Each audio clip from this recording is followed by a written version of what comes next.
सच में हम सबकी कहानियाँ एकदम अलग हो सकता है अगर हम हमारे लाइफ में एक ही डेफिनेट मकसद को लाइफ का एम बना ले।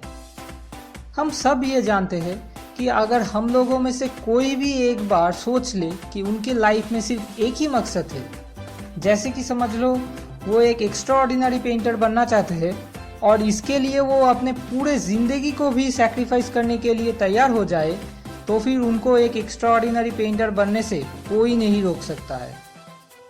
लेकिन ये जानते हुए भी हम लोग हमेशा बेटर ऑप्शन ढूंढते रहते हैं, कोई एक डेफिनेट मकसद को चूज नहीं कर पाते। और यही रीज़न है कि हम सबकी पोटेंशियल एक होने के बावजूद भी हम लोग में से 90% से ज़्यादा लोग कुछ खास नहीं कर पाते, क्योंकि 90% से ज़्यादा लोग अपनी पोटेंशियल को एक से ज़्यादा चीज़ों में लगाते हैं और एंड में किसी में भी कुछ खास नहीं कर पाते। बाकी के जो 10% लोग हैं, वो लोग जब तक उन लोगों का कोई एक मकसद पूरा नहीं हो जाता तब तक अपने पूरे पोटेंशियल को एक ही चीज़ में लगाते हैं और एक्स्ट्रा ऑर्डिनरी कुछ कर जाते हैं। और ये जो 90% लोग हैं, इन लोगों का बेटर ऑप्शन ढूंढने का टेंडेंसी कुछ ज़्यादा ही बढ़ जाता है जब भी उन लोगों को किसी भी काम में डिफ़िकल्टी फेस करना पड़ता है या फिर कोई टेम्पररी फेलियर फेस करना पड़ता है। और ऐसे में ये लोग अगर कोई बेटर ऑप्शन ढूंढने में कामयाब हो जाते हैं तो वो पहले को छोड़ के नया वाला करना शुरू कर देते हैं। अब इसकी वजह से इन लोगों का कितना बड़ा नुकसान होता है उसको प्रैक्टिकली समझाने के लिए इस चैप्टर में ऑथर नेपोलियन हिल ने एक सच्ची कहानी बताई है। कहानी है आर.यू. डार्बी के एक अंकल के बारे में।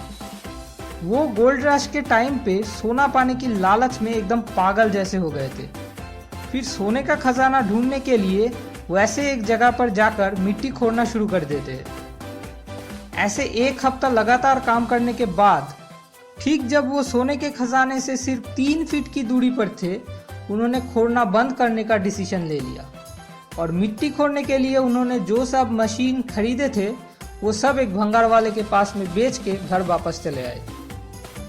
कुछ भंगार वाले थोड़े से बेवकूफ़ होते हैं, लेकिन ये उन लोगों से अलग था। इसने क्या किया, एक माइनिंग इंजीनियर को बुला के वहाँ का सॉइल का टेस्ट कराया। इंजीनियर ने टेस्ट करके बोला, मेरे कैलकुलेशन के हिसाब से और 3 फीट खोदने से ही सोने का खजाना बाहर आना चाहिए। भंगार वाले ने खोदा और ठीक वही जगह पर उसको सोने का खजाना मिला। तो अगर हम ध्यान से देखें, वो आदमी और इस भंगार वाले में सिर्फ एक ही डिफरेंस था। वो आदमी क्विट करने से पहले किसी भी एक्सपर्ट का राय लेना ज़रूरी नहीं समझा, लेकिन इस भंगार वाले ने क्विट करने से पहले एक बार कोई एक्सपर्ट का राय लेना ज़रूरी समझा और यही एक सोच उसको अमीर बना दिया। ये एकदम परफेक्ट एग्जाम्पल है कि कैसे सच में कोई भी आदमी थिंक एंड ग्रो रिच हो सकता है। बहुत लोग यही गलती करते हैं, जैसे कि गवर्नमेंट जॉब के लिए प्रिपरेशन लेना शुरू करते हैं और फिर जब कुछ गवर्नमेंट जॉब देने के बाद क्रैक नहीं कर पाते तब कोई भी प्राइवेट जॉब करने लग जाते हैं।